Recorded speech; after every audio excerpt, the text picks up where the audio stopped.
Hi hello friends, എല്ലാ കൂട്ടുകാർക്കും പുതിയൊരു റിവ്യൂയിലേക്ക് സ്വാഗതം. അങ്ങനെ പ്രകാശിന്റെ കല്യാണമാണ് നാളെ കാണാൻ പോകുന്ന എപ്പിസോഡിൽ. അപ്പോൾ പ്രകാശിന് അങ്ങനെ വീണ്ടും മണവാളന്റെ വേഷം എടുത്തിടുകയാണ്.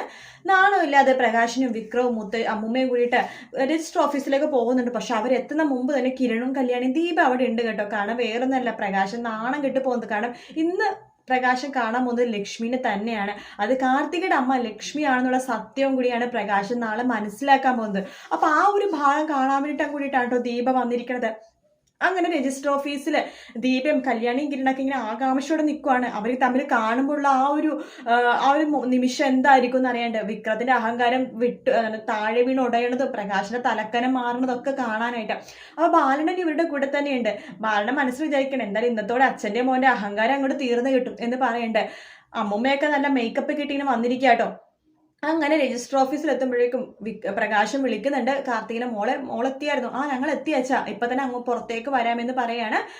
ശേഷം പ്രകാശം പറഞ്ഞു, നിങ്ങളൊക്കെ എന്തിനാ ഇവിടെ വന്നിരിക്കണത് എന്ന് ദീപയെടുത്തും കിരണിന്റെ അടുത്തും കലർത്ത് ചോദിക്കുകയാണ്. നിങ്ങൾക്ക് നണ്ണാൻ വേണ്ടിയിട്ട് ഹോട്ടലിലേക്ക് വരാൻ വേണ്ടിയല്ലേ പറഞ്ഞത്, എന്തിനാ രജിസ്റ്റർ ഓഫീസിൽ വന്നെന്ന് പറയുമ്പോൾ ബാലനം പറയണ്ട, പ്രകാശം വെറുതെ ബഹളമൊന്നും ഉണ്ടാക്കണ്ട, അവരെ കല്യാണം ഒന്ന് കാണാൻ വേണ്ടി വന്നതല്ലേ, പറയാൻ പറ്റില്ല, കഴിഞ്ഞ ആഴ്ചത്തെ പോലെ കല്യാണം മുടക്കാൻ വന്നാണെങ്കിലോ അങ്ങനെയൊന്നുമില്ല പ്രകാശ. ഏതായാലും ലക്ഷ്മിയുടെ വന്നിട്ടുണ്ടല്ലോ, വേറെ പ്രശ്നങ്ങളൊന്നും ഇല്ലല്ലോ, അപ്പൊ വേറെ കാര്യങ്ങളൊന്നും ഉണ്ടാവില്ല, എന്തായാലും ഇന്ന് കല്യാണം നടക്കുമെന്ന് ഉറപ്പാണെന്നൊക്കെ ബാലനും പറയുന്നുണ്ട്. അങ്ങനെ നമ്മുടെ കാർത്തിക മുമ്പിലേക്ക് നടന്നു വരുവാണ്. കാർത്തികയുടെ തൊട്ടു പിന്നാലെ ലക്ഷ്മിനെ കാണാൻ വേണ്ടി ആകാംക്ഷയോടെ നിൽക്കുവാട്ടോ നമ്മുടെ പ്രകാശൻ. വിക്രം അങ്ങനെ തന്നെയാണ്. ആരാണ് ഇത്രോ നാൾ കാണാത്ത ആ ഒരു മുഖം കാണാൻ വേണ്ടി, തന്റെ മരുമകളെ കാണാൻ വേണ്ടിയിട്ട് അമ്മുമ്മയെ നിൽക്കുന്നുണ്ട്. പെട്ടെന്നാണ് കാർത്തികയുടെ തൊട്ടു പിന്നാലെ കല്യാണ പെണ്ണിന്റെ വേഷത്തിൽ വരുന്ന ലക്ഷ്മിനെ കാണുന്നത്. പ്രകാശം വാ പൊളിച്ച് നിൽക്കുകയാണ്. ഇവളെന്താ ഇവിടെ എന്ന് ചോദിക്കുമ്പോൾ കാർത്തിക പറയണ്ട, ഇതാണ് എന്റെ അമ്മ എന്ന് പറയാണ്.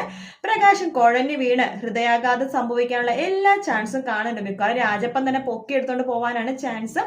എന്താ നാളെ അടിപൊളി എപ്പിസോഡ് തന്നെയായിരിക്കും. വീഡിയോ ഇഷ്ടപ്പെട്ടെങ്കിൽ ലൈക്ക് ചെയ്യുക, സബ്സ്ക്രൈബ് ചെയ്യുക, കമന്റ് ചെയ്യുക. നാളെ രാവിലെ കാണാം. Good night, take care, bye bye.